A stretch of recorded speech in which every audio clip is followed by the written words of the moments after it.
Everyone welcome to my new blog. તો કેમ છો તમે બધા? સ્વાગત છે મારું આ નવા બ્લોગ્સમાં. આજે આપણે બનાવવાના છે દાલ ફ્રાય, જે સાવ એકદમ અને સાવ સરળ રીતે બનાવવાના છે, જે એકદમ રેસ્ટોરન્ટ જેવી જ હોય છે. અને આ દાલ ફ્રાય એકવાર જોયા પછી પણ તમે પણ એકવાર બનાવશો, અને જીરા રાઈસ તો તમને બનાવતા આવડતા જ હશે, પણ સાવ સહેલી રીતે દાલ ફ્રાય આજે હું તમને બનાવતા શીખડાવવાનો છું. તો આ વિડીયોને જોતા રહેજો એન્ડ સુધી. તો ચાલો આપણે આ વિડીયોને શરૂઆત કરીએ અને દાલ ફ્રાય બનાવીએ.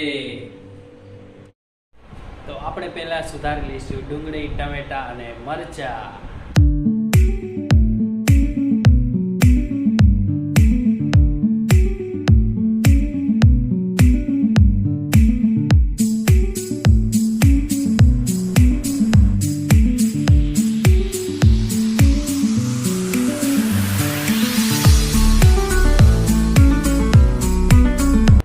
આપણે ડુંગળી, ટમેટા, મરચાં અને લસણને પણ સમારી લીધું છે. તો હવે વઘાર કરીએ.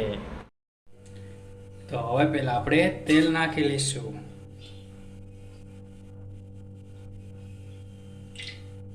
જીરું નાખવાનું. હવે આપણે ડુંગળી નાખવાની.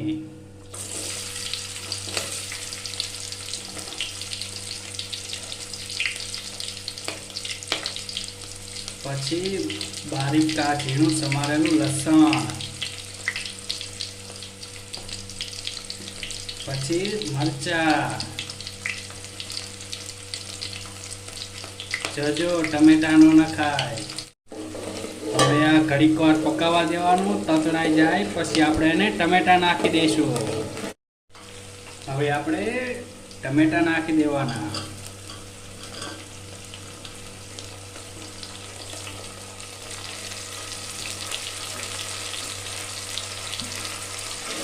આની પેસ્ટ કરી નાખવાની.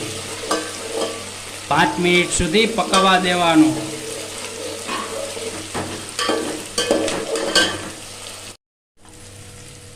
હવે આપણે સ્વાદ અનુસાર હળદર, મીઠું, ધાણા જીરું એડ કરીશું. હવે આપણે સ્વાદ અનુસાર મસાલો પણ એડ કરીશું. અમે તીખું ખાવા વાળા એટલે તમે તમારી રીતે એડ કરી શકો છો. હવે આપણે બાફેલી દાળ એડ કરીશું. દાળ બાફતા તો તમને આવડતી જ હશે.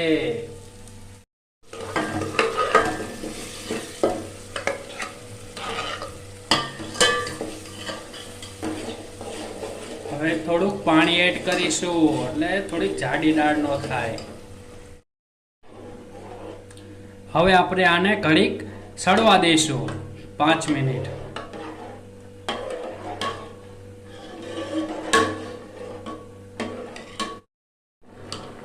હવે આપણી દાળ સરસ મજાની બની ગઈ છે, અને હવે આપણે બનાવશું એને દાલ તડકા.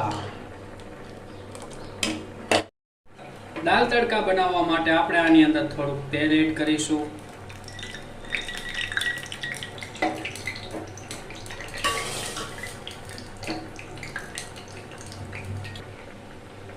હવે આપણે નાખીશું જીરું,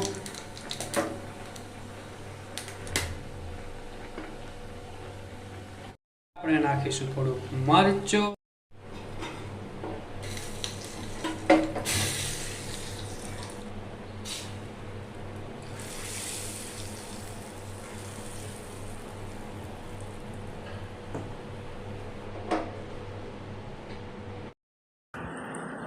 તો આપણી દાલ ફ્રાય બની ગઈ છે. તો તમે પણ આવી જ રીતે દાલ ફ્રાય બનાવો એકદમ સરળ રીતથી.